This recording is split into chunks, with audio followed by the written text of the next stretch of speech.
تاخیر ہو جائے تو آپ سے معافی چاہوں گا. ایک صلوات بھیجے خاندان فاطمہ.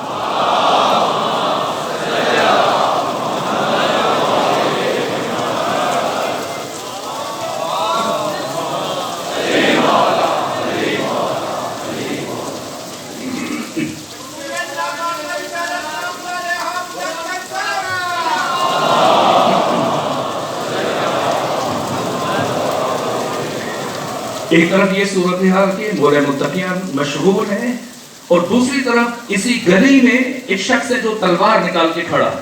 یہ وہ بات ہے جو تمام مورخین نے لکھی، کسی نے اختلاف نہیں کیا. تلوار نکال کے کھڑا ہے اور یہ برابر کہہ رہا ہے کہ اگر کسی نے کہا کہ پیغمبر کی وفات ہو گئی تو میں اس کا سر تن سے جدا کر دوں گا.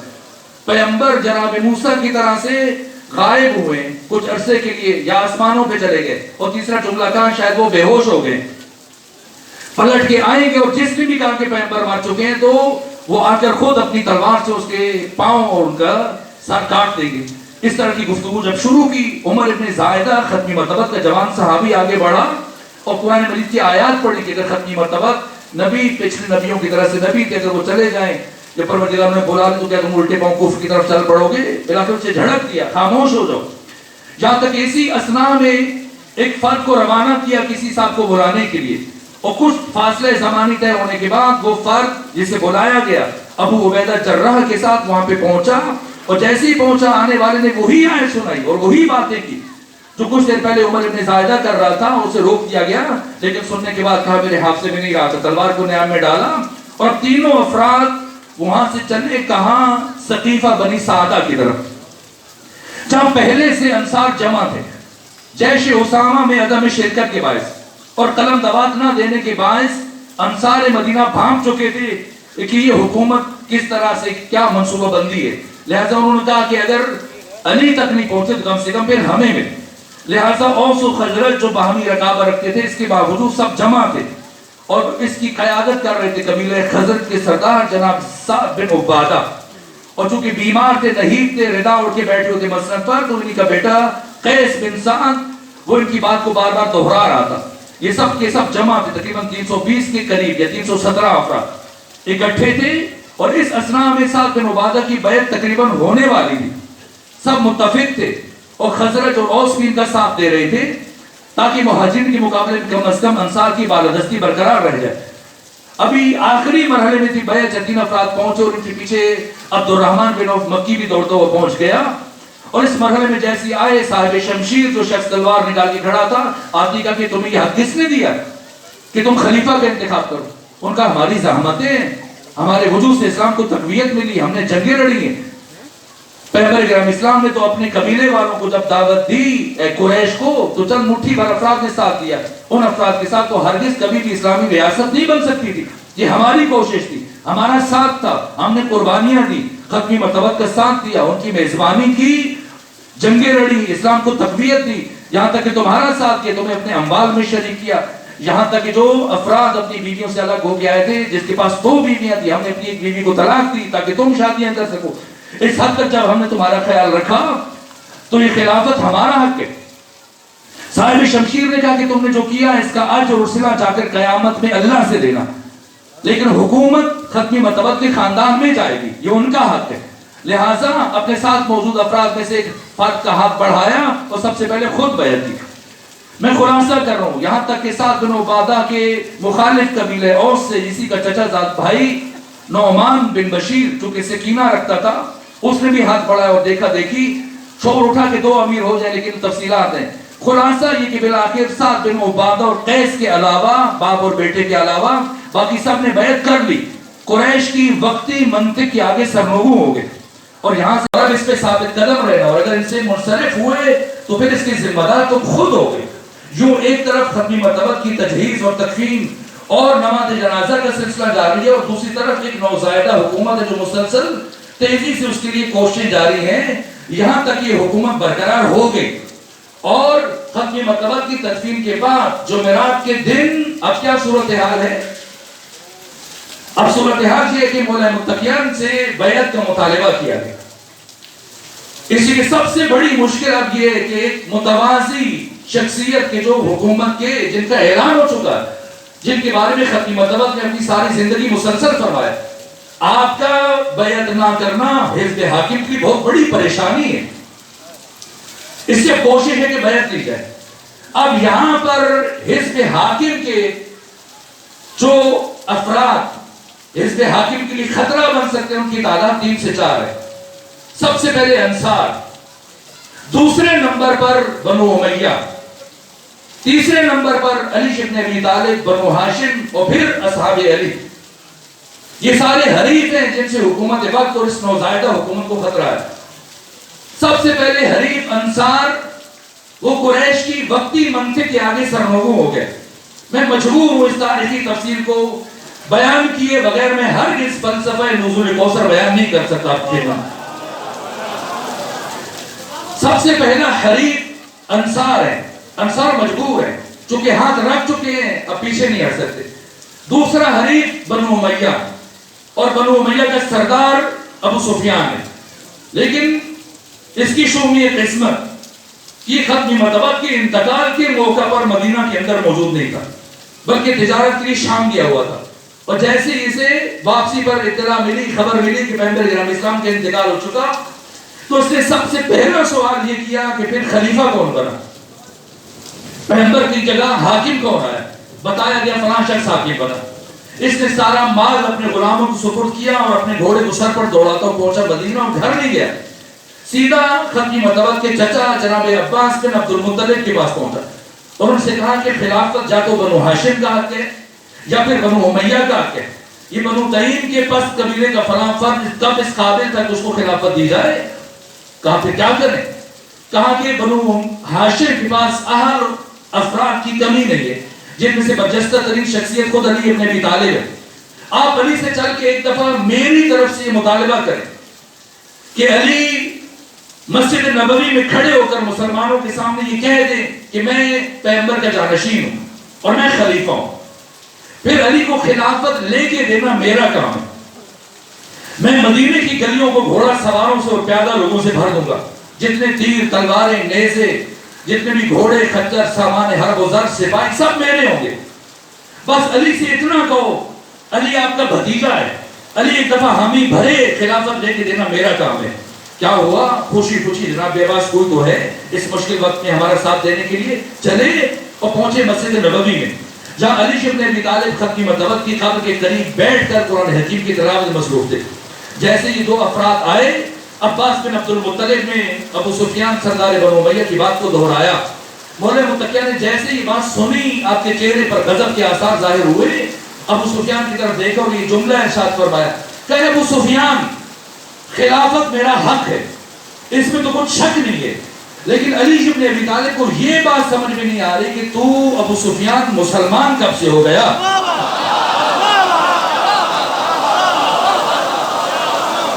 اور تمہیں یہ حق کس نے دیا ہے کہ تو مسلمانوں کے بنیادی اور اساسی امور میں مداخلت کرے؟ تو محدور الدم ہے، چونکہ تو نے کلمہ پڑھ لیا، اس لیے ہم مجبور ہیں کہ ہم تمہارے اوپر تلوار نہیں اٹھا سکتے، لیکن اس کا یہ مطلب نہیں کہ تم مسلمانوں کے اساسی امور میں مداخلت کرو۔ اس کے بعد لوگ جمع ہونا شروع ہوئے، علی کی آواز بلند ہوئی، جہاں تک کہ مسجد نبوی آدھی سے زیادہ بھر گئی۔ امیر المومنین کھڑے ہوئے اور تاریخی خطبہ ارشاد فرمایا ایھا الناس شقوا امواج الفتن بسفن النجاة، اے لوگوں فتنے کی موجوں کو نجات کی کشتی کے ذریعے سے چیر دو۔ بازو تجارہ المفاخرہ، اور فخر و مباحت کے تاج جو تم نے اپنے سروں پر پہن رکھے ان کو اتار کر زمین پر رکھ دو۔ وَأَرْجُوا أَن طَرِيقِ الْمُنَافَرَةِ، اور خود کو نفرت کے راستوں سے الگ کر دو۔ ابو سفیان جو پانی تو ابھی علی کو پلانے کے لیے آیا ہے، ہَذَا مَاءٌ عَاجِرٌ، یہ گدلا پانی ہے، اور جو لقمہ تو علی کو کھلانا چاہتا ہے وَلُقْمَةٌ يَعُصُّ بِهَا عَاقِلُهَا، یہ ایسا لقمہ ہے جو کھانے والے کے گلے میں پھنس سکتا ہے۔ اے اہل مدینہ سنو، کل تم سب کے سامنے جب میں نے خود اپنے حق اور خلافت کے لیے بات کی، ان اقل یقول حرس علی الملک، تم سب نے کہا علی حکومت کا حریص ہے۔ وَإِنْ أَسْكُتْ، پھر تمہاری باتیں سن کر جب میں خاموش ہوا، تم نے کہنا شروع کر دیا جزے من الموت، علی موت سے ڈر گیا۔ ہیہات بعد اللتی بلتی، ہرگز نہیں، بدر و خندق و خیبر دیکھنے کے بعد کہہ رہے کہ علی موت سے ڈر گیا۔ واللہ لابن ابی طالب آنس بالموت من الطفل بسطی امہ، اللہ کی قسم ابو طالب کے بیٹے علی کو موت سے اتنی شدید محبت ہے جتنی ایک چھوٹے بچے کو اپنی ماں کے دودھ سے ہوتی ہے۔ پھر خاموش کیوں؟ خاموش کیوں؟ فلسفہ سقوط علوی کیا ہے؟ بل اندمجت ولا مفنون علم لوگو تو لسترقت مزدراب الارشیت فی طویل البعیدہ. علم کا وہ ٹھانٹے مارتا وہ بے کنار سمندر جو علی کے سینے میں، جس کی ایک جھلک اگر میں انسانوں پر ظاہر کروں تو اس کائنات کے تمام انسان جو کپ کپانے لگ جائیں اور اس طرح سے تھرتھرانے لگ جائیں جس طرح سے انتہائی گہرے کنویں میں ڈور کی رسی کپ کپاتی اور تھرتھراتی ہے. اس کے بعد سردار بنو امیہ یہاں سے مایوس ہوا اور پہنچا حزب حاکم کے پاس اور جا کے اسے ڈرایا دھمکایا. تمہیں میری سماجی حیثیت کا پتہ ہے، میری معاشرتی حیثیت کا پتہ ہے، میری معاشی حالت کا پتہ ہے، میں یہ اقتدار تم سے چھین لوں گا. حزب حاکم مزاج آشنا تھا. تو آپ ایسی باتیں کیوں کر رہے ہیں؟ یہ حکومت آپ کی ہے اور حکومت میں آپ کو شریک کیا جائے گا. اور ایسے ہی ہوا، حکومت میں شریک کیا گیا جس کی تفصیلات بیان کرنے کا وقت نہیں ہے. اور مال میں بھی شریک کیا گیا.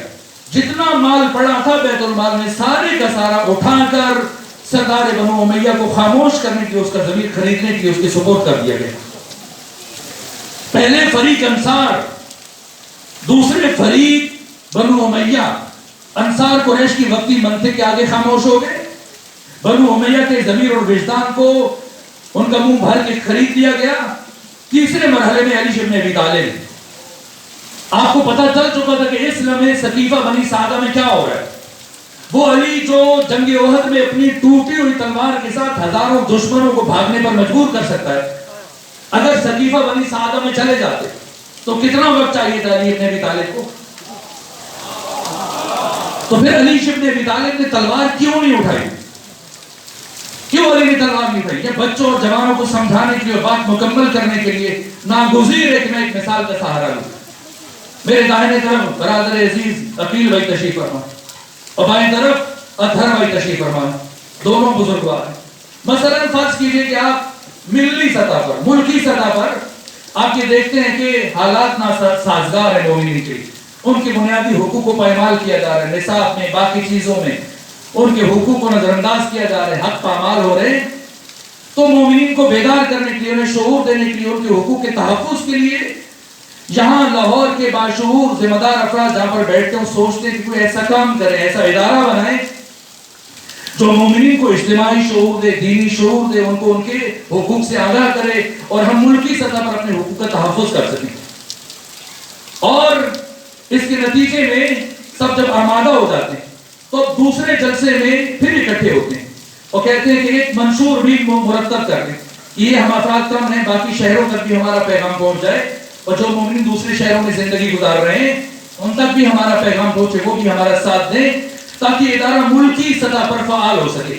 اور آپ منشور لکھتے ہیں اور اس کی کاپیاں تقسیم کر دیتے ہیں پورے ملک پر سوشل میڈیا کے ذریعے سے، دیگر ذرائع سے، اور پھر آپ یہ بات شروع ہو جاتی ہے کہ بالآخر کسی کو اس کا سرپرست ہونا چاہیے، کوئی سسٹم بن جائے، نظام بن جائے تاکہ امور کو خوبصورتی سے آگے بڑھایا جا سکے منظم انداز میں. تو تیسرے اجلاس میں اسی مقام پر حاکم بدہن فلسفہ مثال تقریب ذہن ہے، صرف بات پہنچانے کے لیے بچوں کو، جوانوں کو اس مثال کا سہارا لیا، ورنہ آپ کی شخصیتیں سے بہت بالاتر ہیں لیکن مجبوراً مثال کا سہارا لے لو. جب یہ بات شروع ہوتی کوئی سرپرست ہو، کوئی نائب صدر ہو، کوئی صدر ہو، کوئی اس کا جنرل سیکرٹری ہو، کوئی اس کا جوائنٹ سیکرٹری ہو، کوئی اس کا فنانس سیکرٹری ہو، تو اب طے ہوا کہ سب سے پہلے اس کا صدر کون. تو مثلا آدھے مومنین وہ کہتے ہیں کہ عقیل بھائی زیادہ بااستعداد ہے، ان کو صدر ہونا چاہیے، اور باقی آدھے جو مومنین ہیں وہ کہتے ہیں کہ نہیں جناب اطہر صاحب یہ زیادہ استعداد اور صلاحیت رکھتے ہیں اور یہ زیادہ اس عہدے کے لیے موضوع ہے، انہیں ہونا چاہیے. یہ اختلاف رائے شروع ہو گئے اور یہ اختلاف رائے تلخی تک جا پہنچا اور تلخی جھگڑے تک جا پہنچی اور جھگڑا اتنا بڑا، معاف کیجیے گا، اتنا بڑا کہ کچھ جوانوں کے ہاتھ چل گئے اور کچھ مومنین کے گریبان چاک ہوئے اور کچھ مومنین کے سر شگافتہ ہو گئے، زخمی ہو گئے. لڑائی جھگڑا ہوا، چند افراد زخمی ہوئے، کپڑے پھٹے، خون بہا، لیکن سارے لڑائی جھگڑے کے بعد فرض کر لیجیے کہ ان میں سے حقدار، اگر عقیل بھائی ناراض نہ ہو تو اطہر صاحب زیادہ مستحق ہیں، حقدار ہیں، اور اس سارے جھگڑے کے بعد حق ان تک پہنچ گئے. انہیں صدر بننا چاہیے تھا اور جھگڑے کے بعد یہی صدر بن گئے تو مسئلہ حل ہو گیا. حل ہوا یا نہیں ہوا؟ حل ہو گیا، لیکن مسئلہ حل نہیں ہوا. مسئلہ تباہ ہو گیا، مسئلہ خراب ہو گیا، اس لیے کہ اگرچہ لڑائی جھگڑے کے بعد، خون ریزی کے بعد، گریبان چاک ہونے کے بعد، سر شگافتہ ہونے کے بعد حق حقدار تک پہنچ گیا، لیکن جیسے ہی اس بند کمرے کی کاروائی پہنچے گی باہر لاہور کے دوسرے محلوں میں، دوسری آبادیوں میں، دوسرے شہروں میں، تو جہاں جہاں پر آپ اپنا منشور تقسیم کر کے آئے تھے کہ آپ بھی آگاہ ہو جائے اور ہمارا ساتھ دیں، تو جیسے یہ خبر پہنچے گی کہ اس طرح سے انتخاب ہوا ہے، تو سب سے پہلا کام یہ کریں گے کہ اس منشور کو پھاڑ کے پھینکیں گے اور یہ کہیں گے کہ یہ تو صدارت کی جنگ ہے، یہ تو وزارت کی جنگ ہے، یہ تو عہدے کی جنگ ہے، یہ تو منصب کی جنگ ہے۔ اگر علی ابن ابی طالب شمشیر لے کر سقیفہ بنی سعدہ میں پہنچ جاتے اور بزور شمشیر سلامت، اگر علی بزور شمشیر حکومت حاصل کر لیتے تو جو افراد ابھی ابھی اسلام سے آشنا ہو رہے ہیں، اسلام کی صورتیں پڑھ رہے ہیں، قرآن کی صورتیں پڑھ رہے ہیں، اطراف کی آبادیوں میں اسلام کے پیغام سے آشنا ہو رہے ہیں، جیسی مدینے کے اندر کی کاروائی سقیفہ بنی سعدہ کیوں تک پہنچے گی کہ یوں علی نے تلوار کے زور سے حکومت لے لی، سب سے پہلا کام یہ کریں گے کہ وہ سارے پیغام پھاڑ کے پھینکیں کہ یہ تو خلافت کی جنگ ہے، عہدے کی جنگ ہے، اور علی امام ہے، اور امام کا پہلا فریضہ دین کا تحفظ ہے۔ اگر دین تلوار کو نیام سے نکال کے بچتی ہے تو چلے گی، اور اگر دین تلوار کو نیام میں رکھ کے بچتا ہے تو اب زہرا جیسی زوجہ کے رخسار پہ تماچے لگ جائیں تب بھی علی کی تلوار نہیں نکلے گی۔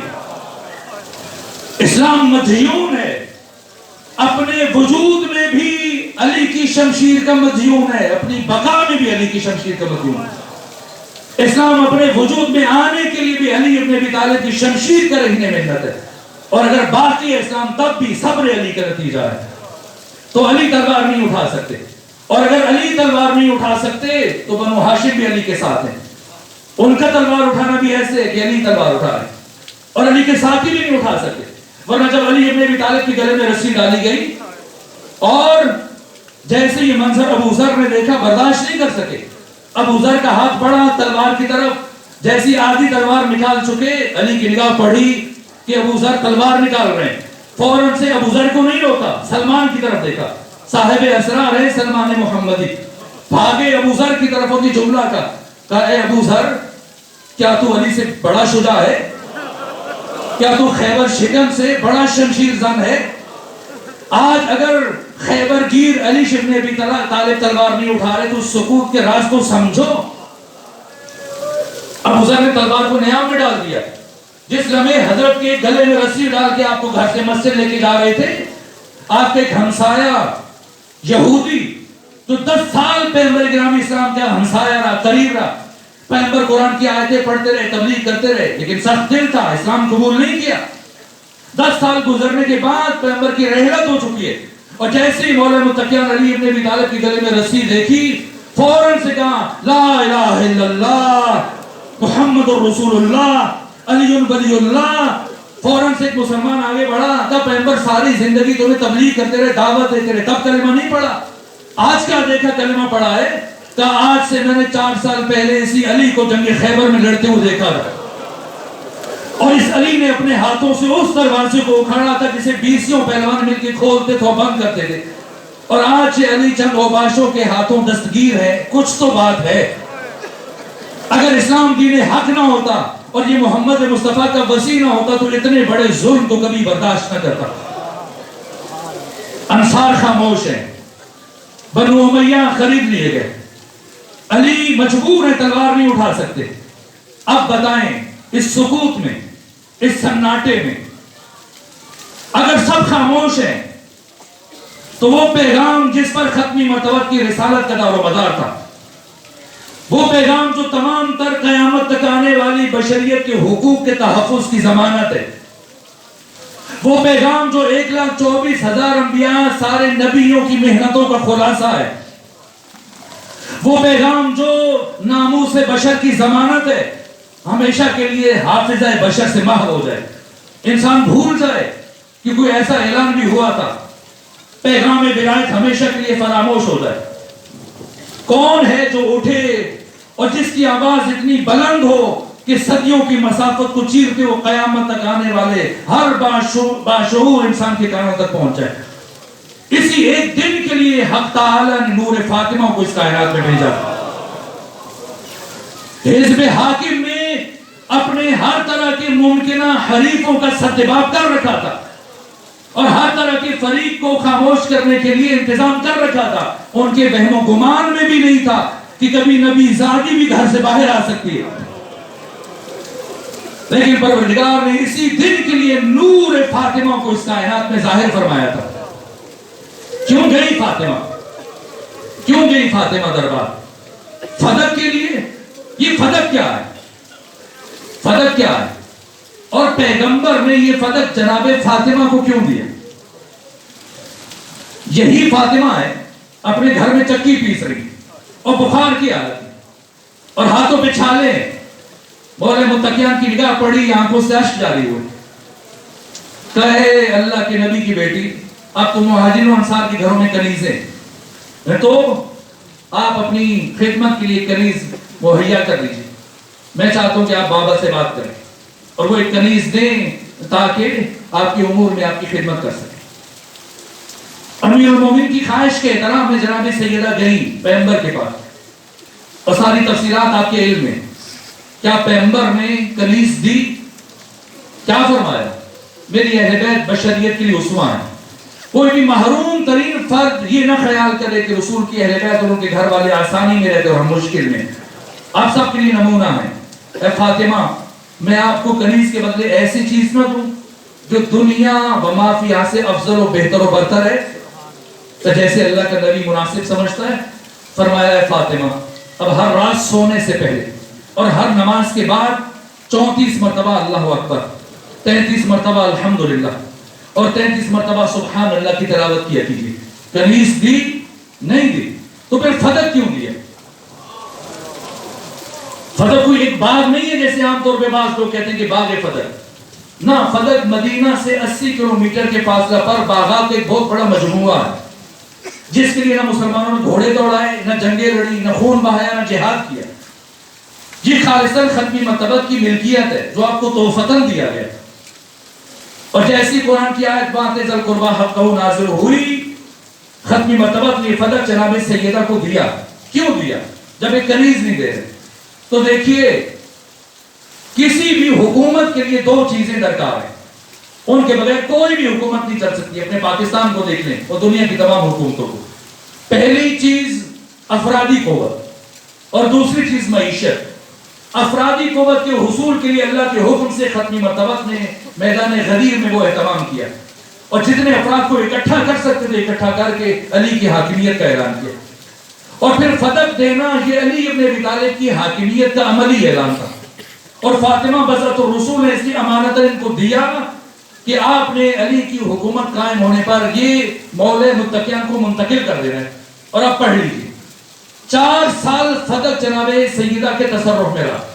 ڈھونڈیے کوئی تاریخ, قسط الغابہ, طبری, ابن خلدون, تاریخ ابن عساکر, مروج الذہب اور باقی تواریخ, تاریخ مدینہ و دمشق اور جو جتنی بھی تاریخ ہیں لے آئیے کہ ان 4 سالوں میں کوئی ایک کھجور فاطمہ زہرا کے گھر میں گئی. 70,000 دینار درہم سالانہ آمدنی ہے فدق کی. باہر سے آتی وہ باہر تقسیم ہو جاتی, بیواؤں میں, یتیموں میں, مساکین میں, فقراء میں. اور یہاں حالت یہ ہے, سورہ دار کے نزول کو دیکھ لیجئے کہ سحر کے لیے کچھ نہیں ہے, افطار کے لیے 2 روٹیاں بنتی ہیں اور سائل آتے تو اس کو دے دیتے. فدق کی آمدنی کے باوجود تو پیغمبر نے فدق کیوں دیا؟ پہلی بات, ختمی مرتبت نے فدق کیوں دیا؟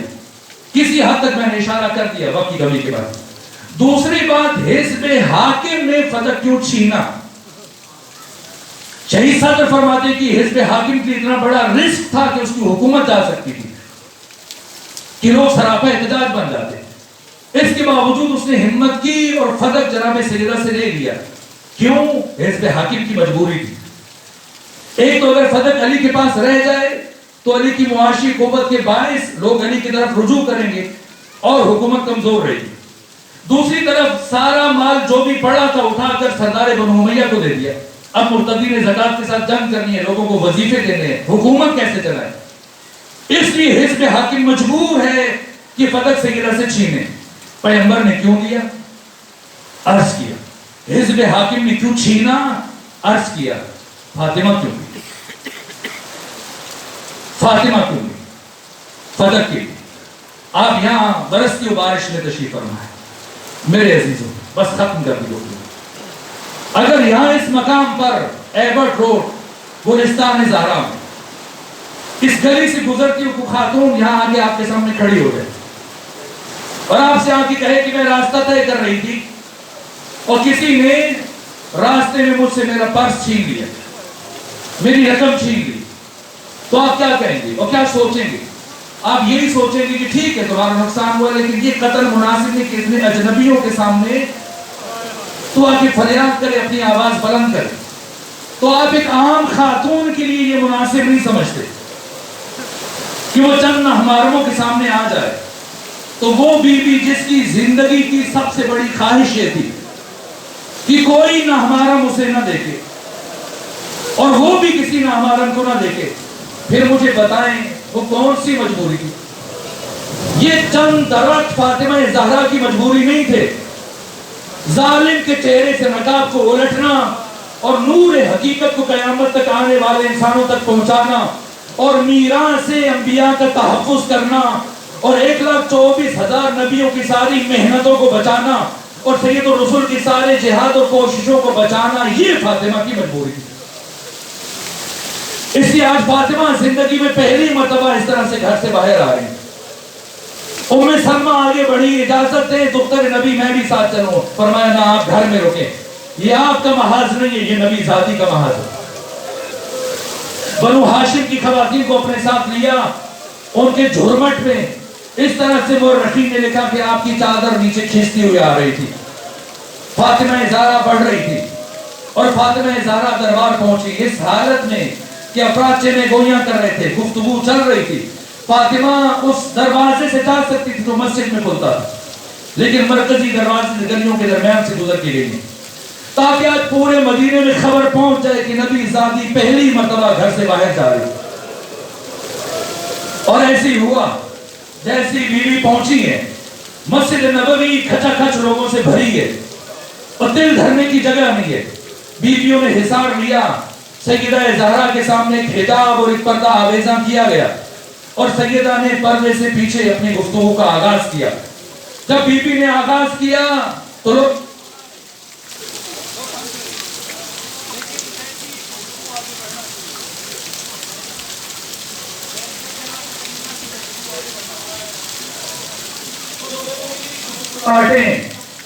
لوگوں کے کہتے سسکیوں میں بدل گئے. آپ گنیے گا, آپ کے گھروں میں خطبہ جناب سیدہ موجود ہے. ایک خطبہ مردوں کے لیے ارشاد فرمایا, دوسرا خطبہ خواتین کے لیے ارشاد فرمایا. سنیے گا, توجہ سے پیغام عرض کرنے کی کوشش کر رہا ہوں اور بات سمیٹ رہا ہوں. جو خطبہ جب میں نے خود گنا اور چند مرتبہ گنا اور مجھے تعجب ہوا کہ آخر ایسا کیوں. جو خطبہ جناب سیدہ نے خواتین میں پڑھا اس میں کل 7 آیتیں ہیں اور گھر جا کے گنیے گا. جو خطبہ مسجد نبوی میں مسلمانوں کے سامنے پڑھا اس میں 63 آیتیں. سوچیے گا فاطمہ زہرا نے مسلسل اپنے خطبے میں اتنا قرآن کیوں پڑھا, اتنی آیتیں کیوں پڑھی ہیں؟ اس لیے کہ ابھی کچھ دیر پہلے حزب حاکم رسول اسلام کی احادیث کا اور سنت کا انکار کر کے کہہ چکے تھے کہ ہمارے لیے قرآن کافی, حسبنا کتاب اللہ. تب فاطمہ نے طے کیا کہ میں اتنا قرآن پڑھوں گی کہ پھر قرآن کو چھوڑ کر یہ جھوٹی حدیثوں کا سہارا لیں گے. اس لیے جب ان 63 آیتوں کا کوئی جواب نہیں تھا تو حزب حاکم نے ایک ایسی حدیث ذکر کی جس کا راوی بھی خود ہے اور جس کو بیان کرنے والا بھی خود ہے. نہ اس سے پہلے کسی نے سنی نہ اس کے بعد. کیا کہ ہم گروہ انبیاء نہ کسی کے وارث ہوتے ہیں, نہ کوئی ہمارا وارث ہوتا ہے, جو ہم چھوڑتے ہیں وہ صدقہ. جب جناب سیدہ نے قرآن سے اس بات کو رد کیا اور اس حدیث کا جھوٹ ثابت کیا تو جناب سیدہ سے مطالبہ کیا گیا کہ آپ گواہ لے کے آئیں. اگر حزب حاکم کو اپنی حدیث کے صحیح ہونے کا یقین ہوتا تو کبھی فاطمہ زہرا سے گواہ طلب نہ کرتا. اس لیے کہ گواہ طلب کرنا خود بتا رہے کہ حزب حاکم کو اپنے کہے ہوئے بیان پر اعتماد نہیں ہے، ورنہ حدیث رسول کے مقابلے میں کسی گواہ کی کیا حیثیت بن جاتی ہے؟ تو کیوں گواہوں کو طلب کر رہے ہیں؟ یہاں تک کہ جناب سیدہ نے جب انکار کا کوئی راستہ نہ چھوڑا اور اس صلابت سے اور اس فصاحت سے، کائنات کے فصیح ترین انسان کی بیوی ہے، کائنات کے فصیح ترین انسان کی بیٹی ہے، اور خود کائنات کی فصیح ترین خاتون ہے، ایسا خطبہ تھا۔ حزب حاکم کی کوشش تھی کہ کسی طرح سے خطبہ زید فاطمی کو قطع کریں، لیکن اتنی سرعت تھی، اتنا تسلسل تھا، اتنی فصاحت تھی، اتنی بلاغت تھی کہ حزب حاکم اور تمام حاضرین مجبور ہو گئے جناب سیدہ کے خطبے کو سننے کے لیے۔ خطبہ مکمل ہوا اور اب سسکیوں کی آوازیں بلند ہو چکی ہیں اور اب فاطمہ پلٹی ہیں، لیکن گھر کی طرف نہیں، ایک ایک دروازے پر جا کر دک الباب کر رہی ہیں۔ اٹھو اٹھو،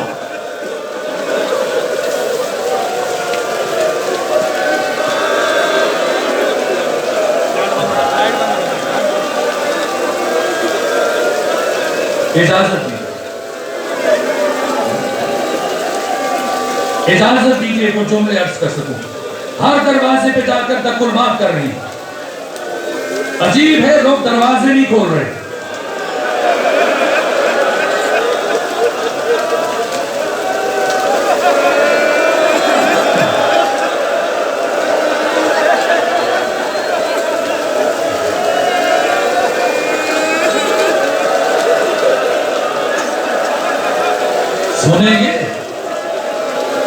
سنیں گے،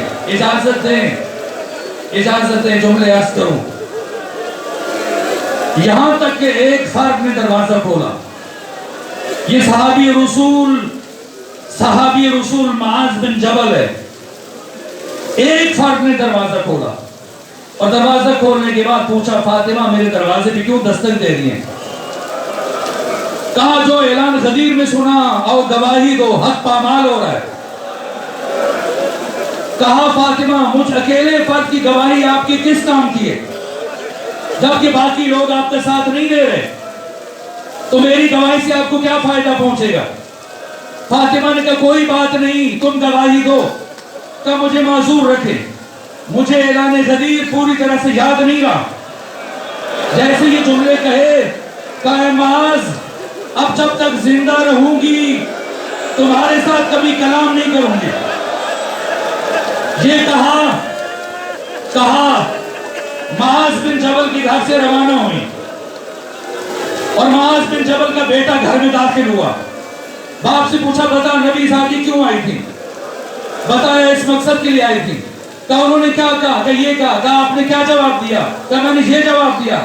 کہا پھر نبی زادی نے کیا کہا؟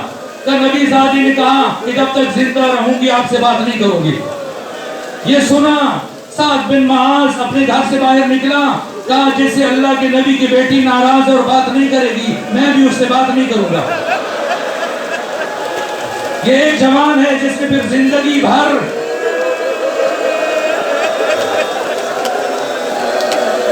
نہ گھر لوٹا نہ بابا سے بات کی۔ ایک ایک دروازے پر دستک دینے کے بعد یہ بی بی پہنچتی ہیں سفر کر کے جناب حمزہ کی قبر پر اور گریہ کیا، اتنا گریہ کیا غش کھا گئی۔ کہا اے جناب حمزہ کاش آج آپ ہوتے تو حق اس طرح سے پامال نہ ہوتا۔ بی بی جناب حمزہ کی قبر پر بیٹھی ہیں، گریہ رو کے جملہ سنے، اپنے آنسوؤں کو ضبط کرتے ہوئے جملہ سنے، پھر آگے بڑھو۔ یہاں تک کہ جناب حمزہ کی قبر پہ بیٹھ کر بی بی مٹی اٹھا رہی تھی تاکہ تسبیح بنائے، ایسے میں ایک صحابی زیاد ابن نبی اپنی بیوی کے ساتھ گزر رہا تھا۔ جیسے ہی گزرا تو دیکھا کہ نبی زادی تشریف فرمائے، بیوی کو بھیجا کہ جا کے پوچھو میں نے سنا ہے نبی زادی آج دربار گئی تھی علی کے حق کے لیے، پوچھو کیا واقعا خلافت علی کا حق ہے؟ بیوی نے فرمایا مگر تمہیں کچھ شک ہے؟ اس نے دوبارہ بیوی کو بھیجا، اگر خلافت علی کا حق ہے تو اس پر دلیل کیا ہے؟ سیدہ نے فرمایا نسیتم الغدیر، کیا تم نے غدیر کو فراموش کر دیا؟ اس نے تیسرا سوال پوچھا، اگر خلافت علی کا حق اور غدیر علی کی خلافت پر دلیل ہے تو علی خود کیوں نہیں گئے؟ آپ کو کیوں بھیجا؟ کہا کہ کیا تم نے پیغمبر کی حدیث نہیں سنی کہ علی کی مثال اس امت میں مثل کعبہ ہے، کعبہ کبھی بھی لوگوں کا طواف نہیں کرتا، لوگوں پر واجب ہے کہ وہ کعبے کا طواف کریں۔ علی ایسا امام نہیں جو تمہارے پیچھے دوڑے اور کہے مان لو میں تمہارا خلیفہ ہوں۔ علی کو تمہاری ضرورت نہیں ہے، تمہیں علی کی ضرورت ہے۔ میرے عزیزوں مجھے معاف کرنا، میں نے بڑی زحمت سماعت دی، لیکن آج آپ جس بی بی کا تابوت اٹھانے کے لیے جمع ہوئے ہیں، بخدا اس برستی ہوئی بارش میں خدا فاطمہ آپ کو اجر دے گا۔ وہ بی بی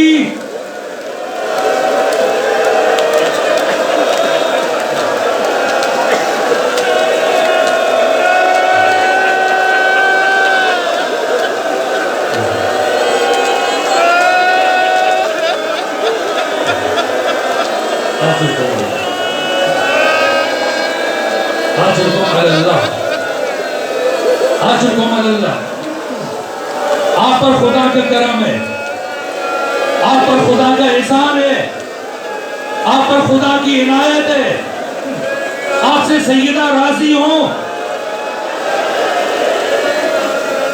آپ خوش نصیب ہیں۔ آج نبی ذاتی کے تابوت کو کندھا دینے کے لیے جمع ہوئے، ورنہ پورے مدینے میں صرف 6 افراد تھے۔